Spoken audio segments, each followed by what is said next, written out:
భారత్ ప్రజా రైతు సంక్షేమ సంఘం నుండి అధ్యక్షుడైన కసిరెడ్డి శ్రీనివాసరెడ్డి. ఈరోజు ఇక్కడ అనంతపురం అగ్రికల్చర్ మార్కెట్ యార్డ్లో పశువుల సంత జరుగుతోంది.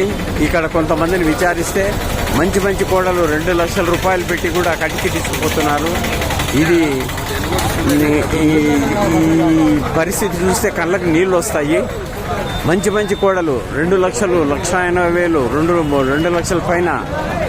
ఇది మొత్తం ఇది ఒక కటిక మార్కెట్ అయిపోయింది. ఇది రైతు మార్కెట్ కాదు, చాలా ఘోరంగా జరుగుతోంది. ఇది మరి ఏంటి దుస్థితి ఈ భారతదేశంలో? ఎందుకు ఈ దౌర్భాగ్యం దాపరించిందో అర్థం కావడం లేదు. కాబట్టి ప్రభుత్వాలు ఇకనైనా కూడా చర్య తీసుకొని ఈ పరిస్థితిని నిర్మూలించాలని చెప్పేసి మేము భారత ప్రజా రైతు సంక్షేమ సంఘం నుంచి కోరుతున్నాం. చాలా అన్యాయంగా జరుగుతుంది ఇది మొత్తం. దీనికి దక్షిణ భారతదేశం అంతా కూడా ఇక్కడి నుంచి పశువుల్ని దాదాపుగా మార్కెట్ యార్డ్లో చాలా సంవత్సరాల నుంచి కూడా జరుగుతోంది.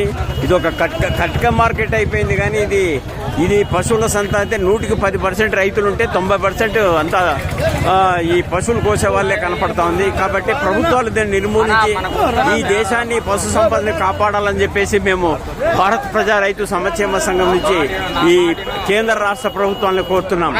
ఇట్లు మీ కసిరెడ్డి శ్రీనివాసరెడ్డి.